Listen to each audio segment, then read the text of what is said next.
Hello friend, हाय, कैसे उम्मीद करती हूँ आप लोग बहुत अच्छे होंगे। और देखिए अभी हम लोग आए हैं यहाँ पे पार्क में, जो कि देख सकते हैं कि यहाँ पे लाइट नहीं चल रहा है। लाइट की मतलब रे फेस पे रोशनी पड़ रहा है। तो ये हमारा ब्लॉग है और ये है क्या नाम है? मीरा ऑफिशियल। इनका नाम है मीरा ऑफिशियल, इनका चैनल का नाम है मीरा ऑफिशियल। तो आप लोग प्लीज़ लाइक करें, कमेंट करें, शेयर करें और चैनल को सब्सक्राइब करें। ओके बाय, मिलते हैं नेक्स्ट वीडियो में। Thank you.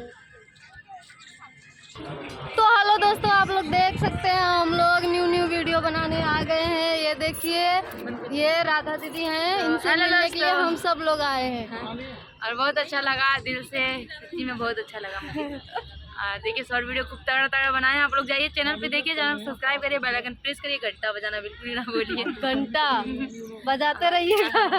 और आप बोलो कुछ।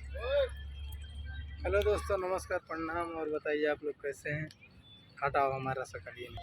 तो आप लोग पूरा वीडियो देखिए और कमेंट में बताइए कैसी लगी वीडियो। अगर आप लोगों को अच्छी लगी हो तो लाइक करें, कमेंट करें, शेयर करें, चैनल सब्सक्राइब करें। ओके बाय, मिलते हैं नेक्स्ट वीडियो में। और डांस दिखाते हैं आप लोगों को, देखो कैसे डांस चल रहा है। ये है राधा और लक्ष्मी जी, जो कि वीडियो बना रही है मस्त वाली।